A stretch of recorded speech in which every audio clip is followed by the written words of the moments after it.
السلام عليكم ورحمة الله وبركاته. ميرابولار.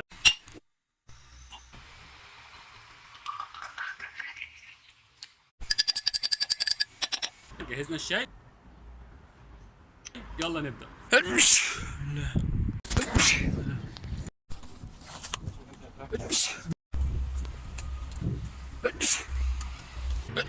يا رب. بسم الله. اتش سندروم او متلازمه العطاس الضوئي. اتش سندروم ترمز الى اوتوزومال دوميننت كومبالسيف هيليوفثالميك او بيرتس اوف سنيزنج. اللي عارف يقولها 10 مرات يقول في الكومنتات، وليه عندي شوكولاتايه اما اشوفه هديها له. اتش دي متلازمه جينيه بتاثر على 11 ل 35% من سكان العالم. هي متلازمه سائده، بمعنى ان الاب او الام لو عندهم المتلازمه دي فعيالهم هيورثوها بنسبه 50%. ايه هي متلازمه العطاس الضوئي دي؟ لو واحد عنده المتلازمه ديت وقاعد في مكان ضوء خافت او معتم وخرج مره واحده لمكان ضوء ساطع او خرج للشمس بيبدا يعطس. في بعض الأحيان الإنسان ده بيعطس من 2 ل 3 عطسات، وفي بعض الأحيان بتوصل ل 40 عطسة. إزاي الموضوع ده بيحصل؟ الحقيقة السبب الرئيسي مش معروف، بس في بعض النظريات. مثلا النظرية بتقول إن لما العصب البصري بيتعرض للضوء بيحصل له صرصار وبيبدأ يطلع إشارات كهربائية. في بعض الناس بيكون العصب البصري دوت متقابل مع العصب الخامس أو الترايجيمينال نيرف اللي جاي من الأنف.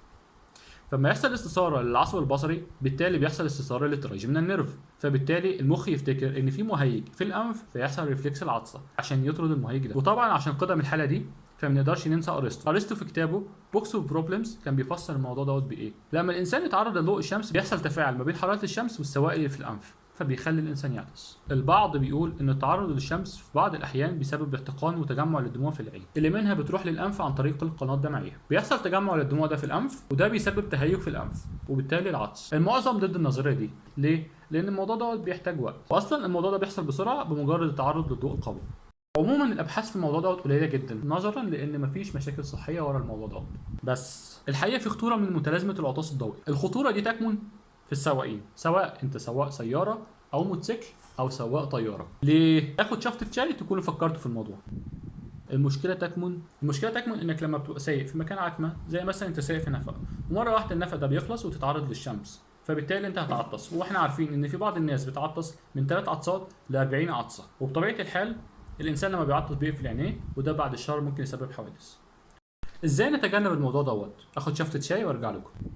البس نظاره شمس، ايوه زي ما بقول لك البس نظاره شمس، او البس طاقيه ونظاره. النظاره او الطاقيه بيحموا عينيك من الشمس فبالتالي بيقل الموضوع. بس الموضوع بسيط.